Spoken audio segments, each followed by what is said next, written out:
Ashamaar ka fuudhee jaalatamtootaaf kabajamtoota annagaa kooti galata waaqayyoo baga nagaa taatanii har'as viidiyoo haaraadhaan dhufeen jira akka jaalatanis abdiin qaba har'a akkuma argitu shaashitti ta'ee tan dhufe jaartiin fakkaadha እና hojii hojjechaa jira hojii uummadhee san hojii hojjechaa jira siniin jedha hojii nani hojjedhu qansira yaa hojii guyyaa hundumti keessan beektan jedhee tan yaada egaa birrii gaannoo kaffalamuyyuu malee nuti shamarran biyya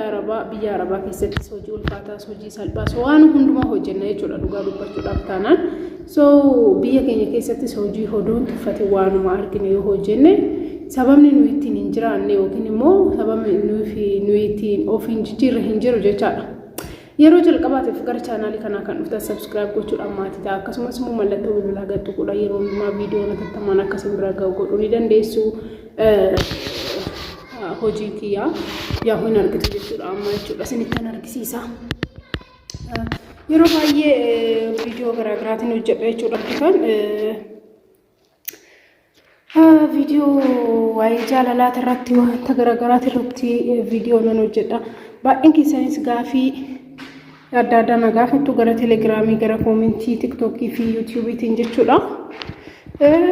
Gidi akkuma argaa jirtan manni tokko ijaaramaa jira achi biratti qacaramee hojjechaa jira jechaadha. Keessi isaa dhoqqeedha kuni. Inna akkasisiniin jedha. Hundumti keessan waa'ee jaalalaas waa'ee hojii waa'ee wanta adda addaa na gaafachuu ni dandeessu. Amma na danda'ame hunduma isiniif deebisuudhaaf yeroo hundumaa nan yaala jechuudha. Inna akka hojii akkuma argitan jechuudha hojjechaa kan jira.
Egaa akkuma argitan jechuudha hojiin keenya duratti argitan kana fakkaata namni kamiyyuu hojii ummatasaa waanuma barbaade hojjetee jiraachuu ni danda'a jechuudha akkuma argitan kana wanti dabale tokko yookiin immoo wanti natti irratti tokko hin jiru jechuudha of course nama hin dadhabsiisa hojiin kamiyyuu yeroo hojjetanitti jechuudha na hojii baay'ina keenya immoo nuti Itoophiyaa keessatti baay'een keenya hojii akka tuffannu beekamaadha jechuudha hojii kamiyyuu hin tuffannu am fakkeenyaaf namoonni tokko jechuudha hojuma mataa isaanii ofii isaaniitiin hojjechuu dhiisanii kan nama qacaran jiran